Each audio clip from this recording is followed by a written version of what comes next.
The mansion was quiet, too quiet. Every expensive marble surface and glimmering chandelier seemed to amplify the tension in the air. Outside, the city lights sparkled like a million tiny eyes, oblivious to the storm brewing inside. Inside the grand dining room, everyone sat frozen. At the head of the table, billionaire Jonathan Hayes' wife, Vivian, held her glass a little too tightly. Across from her, the family's trusted maid, Leela, a composed black woman in her 40s, stood quietly, waiting for the right moment. It had started that morning, when Jonathan's daughter, Emma, accidentally spilled her tea. Vivian had scowled, her voice dripping with condescension. "Be more careful, girl," she snapped. Lila had rushed forward to help, offering Emma a reassuring smile. But Vivian's tone had shifted toward Leela, sharp and cutting. "And you," she said, "don't just stand there. Do your job." Lila's eyes didn't flinch. She had worked for this family for over a decade, had seen it all. But something in Vivian's disdain today had crossed a line.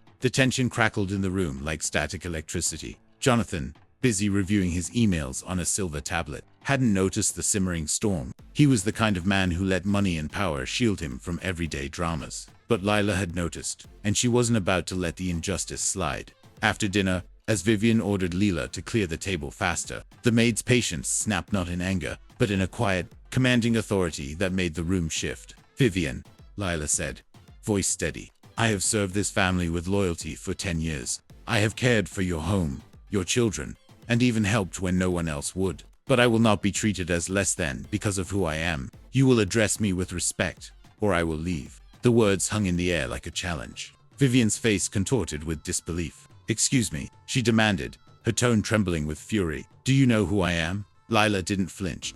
"Yes, I do. And I also know that respect isn't given because of wealth or status. It is earned through character. Yours is failing you right now." A hush fell over the room. The family's elder son, Michael, dropped his fork. Even the younger children watched in wide-eyed silence. Jonathan, still holding his tablet, finally looked up. His eyes scanned Lila's face, then Vivian's.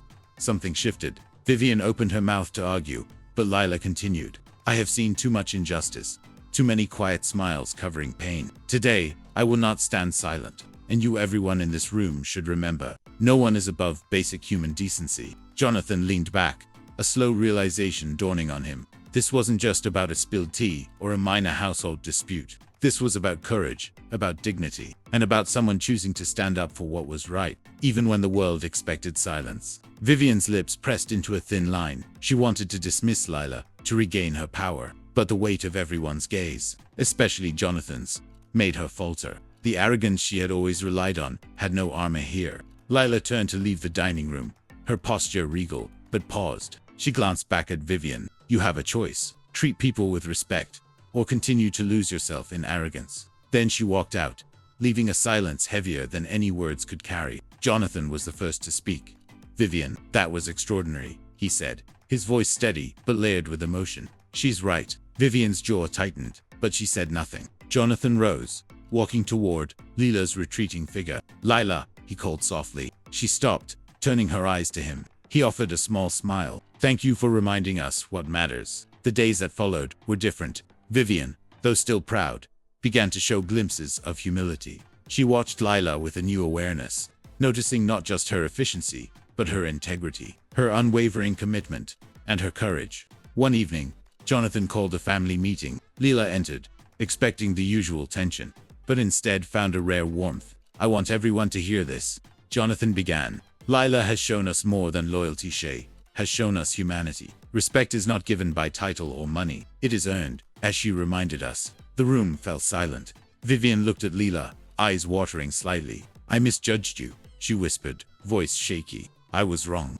I will try to do better." Lila nodded, her face softening. "Thank you. That's all anyone can ask." From that moment, the dynamic in the Hayes household shifted. Respect replaced fear, courage replaced silence, and Lila, once just the quiet figure behind the scenes, became a symbol of integrity, quietly teaching the family lessons money could never buy. Months later, Jonathan and Vivian invited Lila to a family celebration. The children laughed and played, and for the first time, Lila joined them not as a caretaker, but as part of the family circle. Jonathan raised his glass, to courage, to integrity, and to those who remind us to be better. Lila smiled, her heart full. In that room, filled with light and laughter, the balance of power had changed. But it hadn't changed through money or influence or fear. It had changed through respect, dignity, and the quiet bravery of a woman who refused to be invisible.